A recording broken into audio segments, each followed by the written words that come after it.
Allons-y maintenant avec un rappel sur le module 6 en cette fin d'année. Donc, dans le module 6, on a appris à repérer la position relative des droites.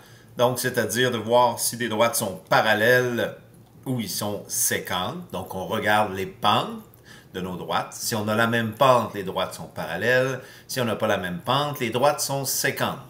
Une fois qu'on a dit ça, donc dans les droites parallèles, on a des parallèles distincts s'ils n'ont pas le même B et parallèles confondus s'ils ont le même B. Au niveau des droites sécantes, donc quand des droites se coupent, si on a que lorsqu'on multiplie le A1 et le A2, donc les deux pentes ensemble, ça me donne -1. Donc les droites sont perpendiculaires. Par la suite, on se rappelle, on a appris à calculer, donc à retrouver certains éléments lorsque j'ai un segment AB. Donc, si je connais les extrémités d'un segment, je peux aller calculer la distance avec ma formule de la distance, donc la distance qui sépare deux points dans le plan cartésien. On a appris aussi à trouver sur ce même segment-là les coordonnées d'un point milieu. Donc, le point milieu serait situé au centre de ces deux points sur le segment. Et on a appris aussi à calculer le point de partage, donc un point qui serait situé à une certaine fraction de partage, A sur B ici.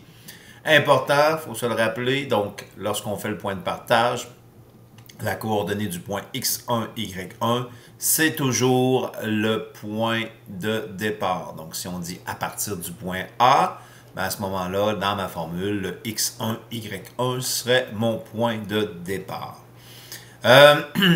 Parfois, on peut vous donner le rapport plutôt que la fraction de partage. Donc, on a appris à modifier la fraction, le rapport en fraction et vice-versa, puisque dans ma formule, c'est ma fraction de partage qui se retrouve à cet endroit.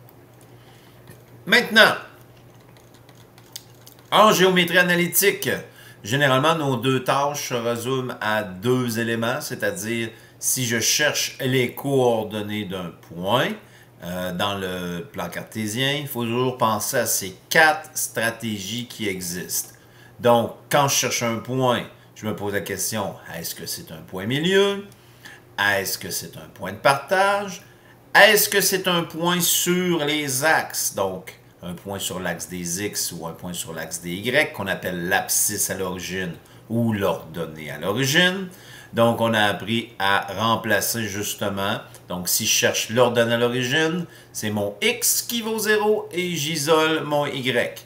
Si je cherche l'abscisse à l'origine, je remplace mon Y par 0 et j'isole mon X.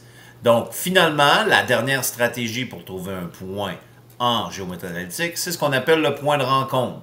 Donc, lorsque j'ai deux droites qui se croisent à un point en particulier, on peut utiliser les méthodes de comparaison, réduction et substitution. Généralement, on va envisager la méthode de comparaison au départ. Maintenant, dernier élément, quand on cherche l'équation d'une droite en géométrie analytique, généralement, ça va passer par les deux points, donc la méthode classique. Je connais deux points, je calcule ma pente et je retrouve mon B avec ma méthode algébrique. Parfois, dans certains cas, on me donne déjà la pente, donc on va l'inclure dans mon équation et je vais utiliser un point pour trouver mon B. Mais il faut savoir qu'il y a deux autres stratégies. Si on connaît une droite parallèle à cette droite-là, donc connaissant la pente de une, puisque ma droite va être parallèle, je peux déduire la pente de l'autre, donc puisque mon autre droite est parallèle, et je l'utilise dans ma deuxième droite, et j'utilise un point que je remplace pour trouver mon B. On peut utiliser aussi le fait, si j'ai une droite perpendiculaire à une autre, à ce moment-là, on sait que A1 fois A2 donne -1. Je remplace une des deux pentes et j'isole pour trouver la pente de l'autre avec cette relation-là. Et à partir d'un point, je peux retrouver mon B avec ma méthode algébrique. Donc, ça fait pas mal le tour pour cette partie-là. On reviendra un petit peu plus tard sur les méthodes de comparaison, réduction et substitution dans le prochain rappel. Sinon, on travaille fort, on travaille nos exercices et je vous souhaite une bonne révision.